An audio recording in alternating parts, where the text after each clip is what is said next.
So what? Action research provides the opportunity to validate arts education, especially in the public school systems where our areas of expertise are becoming devalued. As action researchers, we can be the PR people for why our children need to have creative learning spaces alongside of what is being taught in the general education classroom. Our research has shown that arts education supports learning in all academic areas. I'm sending my greetings to you at the 2014 Action Research Network of the Americas. And I do hope you have a most enjoyable and productive conference. I've been asked just to speak for a little while about why action research matters to me in my part of the world.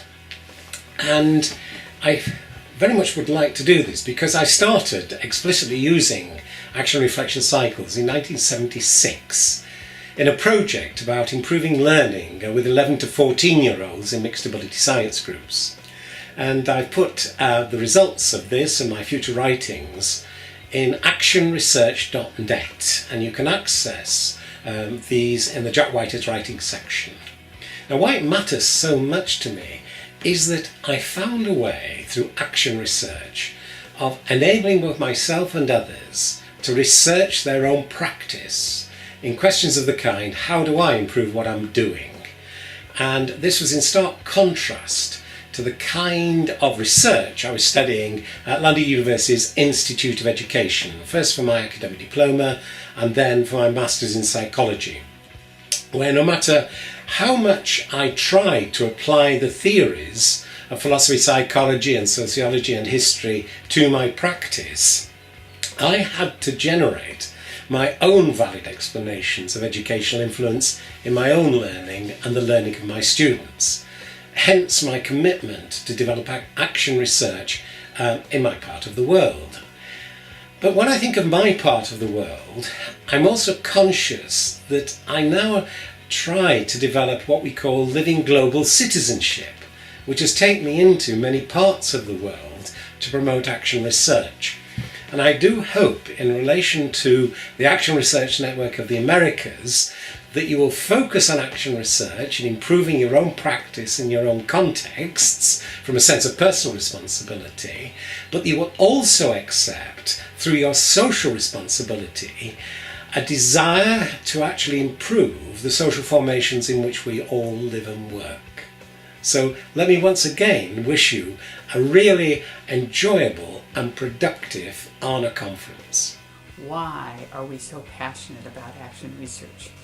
I'm going to invoke the words of John Dewey, who wrote nearly a century ago, wrote a book called How We Think.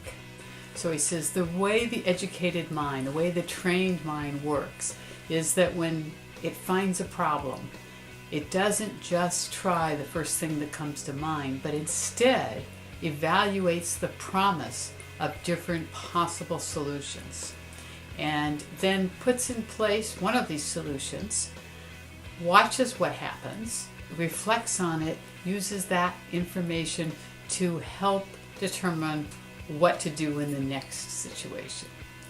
Action research is actually very similar, but it is done on the social plane. You find a problem that people care about in a social setting.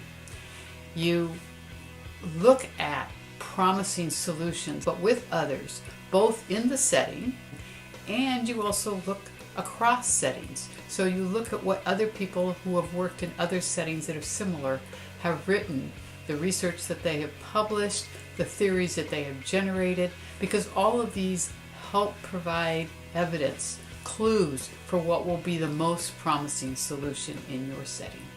Then you try and you spend time reflecting with yourself and with others about what happened. What were the reactions? Were they what you anticipated? And how can you make them better? So we hope that while you're at the conference, you will find lots of ideas that will have promise, and that these ideas will be things that you take home and you apply in your own setting. So really the very short answer to so what is because learning every day is so much fun. It is life-changing. Enjoy the conference.